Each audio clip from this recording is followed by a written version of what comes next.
El motor asíncrono trifásico o motor de inducción es un motor eléctrico de corriente alterna cuya velocidad angular del rotor es inferior a la velocidad de rotación del campo magnético generado por los devanados del estátor. Ya por el año 1885, el inventor italiano Galileo Ferraris demostró que dos bobinas fijas, ortogonales y recorridas por corriente alterna, con la misma frecuencia y desfasadas de 90 grados, generaban un campo magnético giratorio. Llegó incluso a publicar los resultados de sus experimentos en 1888. Pese a ello, fue en el otoño de 1887 cuando el físico serbio Nikola Tesla cursó la petición de patente después de centrarse intensamente en la labor de ingeniería en el motor de inducción. Podemos considerar, pues, el motor asíncrono trifásico una de las máquinas eléctricas más fiables, puesto que llevan desempeñando su función desde hace muchos años, cada vez con menos trabajos de mantenimiento. En el catálogo de JAES encontrarán una amplia variedad de motores asíncronos.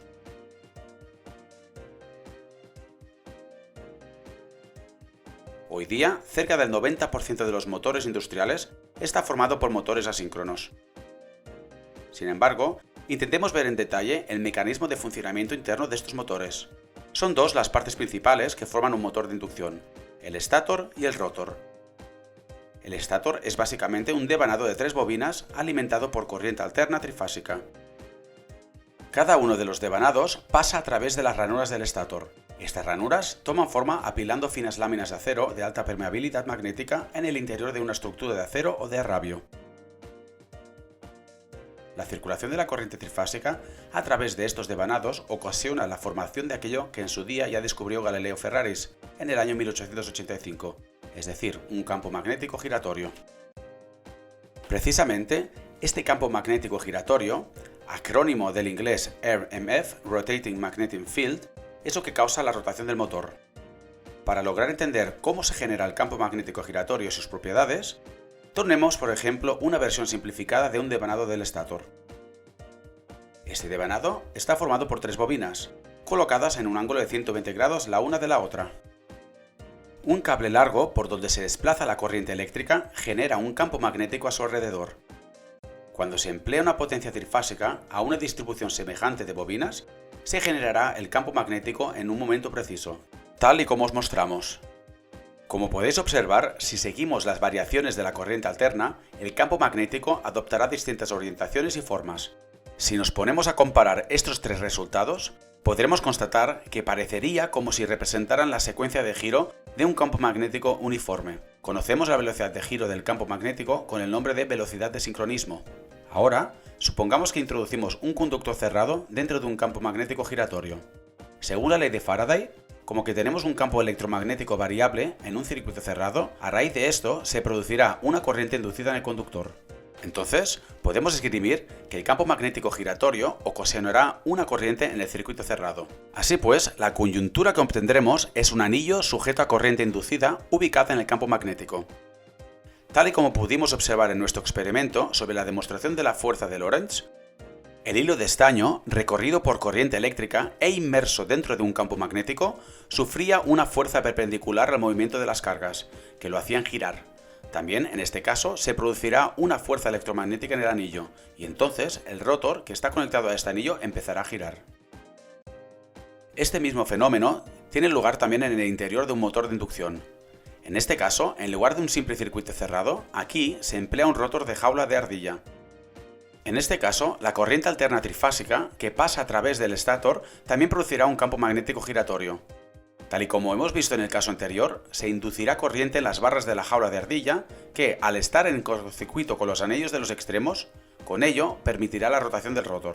Esta es la razón por la cual llamamos a este motor de inducción. Se induce electricidad en el rotor gracias a la inducción electromagnética, y no mediante una conexión eléctrica directa.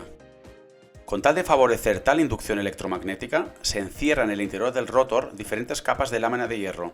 Estas láminas de material ferromagnético propician la inducción magnética al mismo tiempo que reducen al mínimo las corrientes parásitas. Con todo ello, podemos deducir que el motor de inducción tiene una gran ventaja. Es por naturaleza autoarrancable, es decir, al variar su velocidad, De manera automática y espontánea, desarrolla un par motor que es capaz de contrarrestar el par resistente aplicado al eje motor, así pues, asegurando un funcionamiento estable. En esta animación, podemos observar que tanto el campo magnético como el rotor están girando. Sin embargo, ¿a qué velocidad girará el rotor? Para conseguir una respuesta a esta pregunta, deberíamos tener en consideración varios casos. Veamos el caso en que la velocidad del rotor sea igual a la del campo magnético.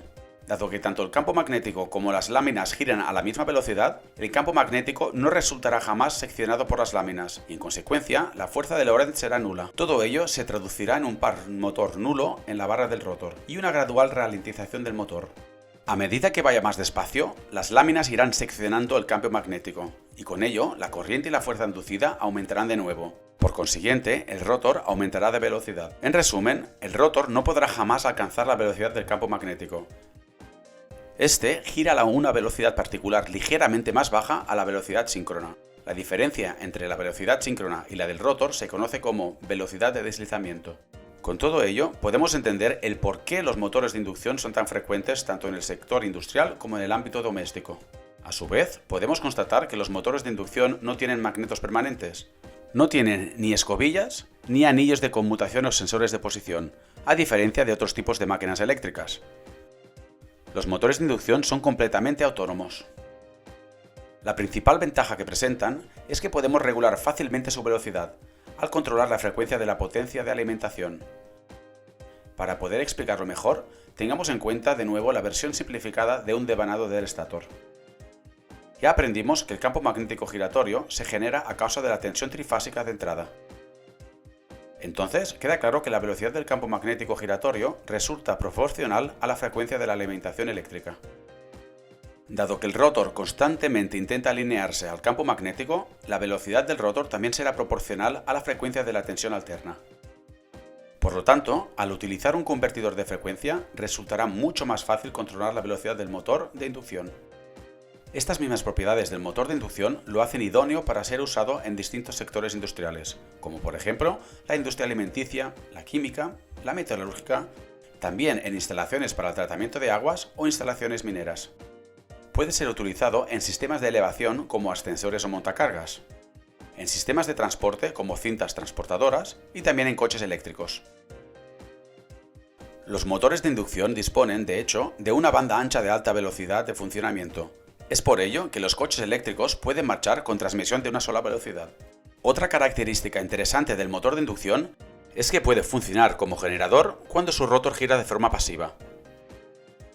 Sin embargo, en este caso, resulta necesario tener certeza que la velocidad del campo magnético giratorio es sin duda inferior a la velocidad del rotor.